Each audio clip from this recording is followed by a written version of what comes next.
Odisha famous किशोर भाईना mutton केबे तो खाई ना आपण तबे चलो से तरकारी रे कौन सब यूज करूछते जहाँकि तांको होटल एते भिड़ एवं ओडिशा फेमस। आज आम से सिक्रेट टिप्स गुड़क ये रेसिपी माध्यम रे जानी जिबा।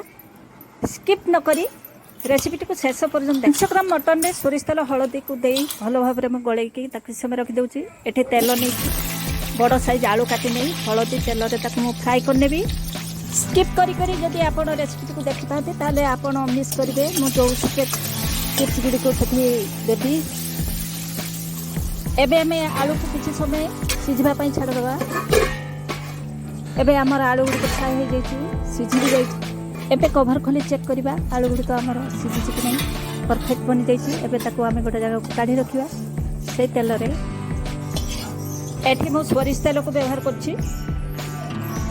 जदि मांस तरकारी बनाउछन्ते ताले सोरिष तेल रे ही रान्हन्तु ता टेस्ट उटा नियारा। एठी मो गुजराती लवंग दे देली दुटी दालचीनी दे देछु तेजपत्र दुटी दे देली एवं कटा पियाज को मु दउछि। एथिरे मु पियाज को पेस्ट करूनी एठी कंचा लका को काटि दे देली टमाटो को काटि दे दउछि। एठी केवल मु अदा रसुन धनिया एवं जीरा को पेस्ट करछि।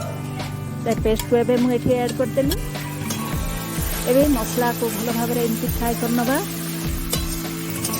सेथरे मो गोटे चामच लूण दे दोछि गोटे चामच मो हलदी दे देबी एवं 2 चामच मो चिली पाउडर दे दोछि। जेहेतु आमिष तरकारी टिके राग हेले भलो लागे।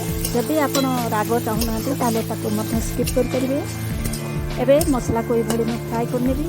एबे मटन को सीखी दे दबा और मसला और मटन भलो भाव में कषिबा। यही मसला कषिबा समय किशोर भाईना गोटे सिक्रेट इंग्रेडिएंट्स को यूज करती।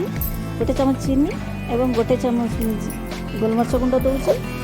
यह यूज कले मांसटी 110% स्वाद बढ़ जाए।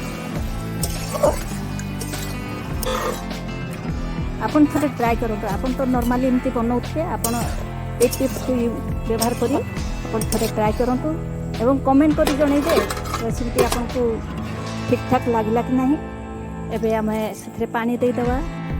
आपन भात पाई बनेबे कि रोटी पाई बनेबे सही अनुसार आपन पानी देबे। मो एठी भात पाई बनाउछि जेहेतु टिके भात रे टिके झोल अंश दरकार मु टिके अधिक पानी देछि। एबे आमे रेसिपी को सर्व कर दबा। देखो केते क्वालिटी भी बनी जाइए एकदम लाजवाब।